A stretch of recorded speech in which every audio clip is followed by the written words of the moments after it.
याच्यानंतर थोबाडसुद्धा उचलता येणार नाही त्यांना. तर मंडळी, तुमचं मत काय याच्या आणखीन एक नवीन भागात तुमच्या सर्वांचं स्वागत आहे. तर चला बघूयात परत काय केलं पाटलांनी. मी फक्त राजकारणात जायचं नाही, माझ्या समाजाला मला म्हणून आमरण उपोषणाला बसले होते. आणि ही देवेंद्र फडणवीस साहेबाला संधी, मराठ्याच्या मागणीची अंमलबजावणी. याच्यानंतर थोबाडसुद्धा उचलता येणार नाही त्यांना. संधी दिलेली असताना काम नाही केलं ना, त्यांना थोबाडसुद्धा उचकता येणार नाही आणि कसलाच मराठा ऐकून घेऊ शकत नाही. दोषी फडणवीस साहेबांना धरणार लोक. तर प्रतीक यांचं असं म्हणणं आहे की अरे बाबा, काय लावलंय उठून सुटून देवेंद्र फडणवीस, तुला आरक्षण पाहिजे का देवेंद्र फडणवीस पाहिजे आहे.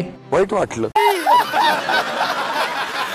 तर विनोद यांचं असं म्हणणं आहे की अहो पाटील, मी पण 96 कोळी मराठा आहे. तुम्ही एकाच नेत्याला टार्गेट करत आहे. अजून बरेच नेते आहेत महाराष्ट्रामध्ये. ही भूमिका चुकते तुमची.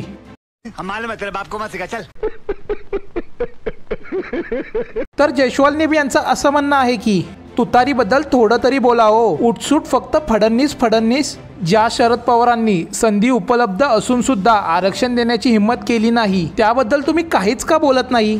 सांगतो राव, घड्याळ घड्याळ घड्याळ काय चाललंय मला तर काही कळतच नाही.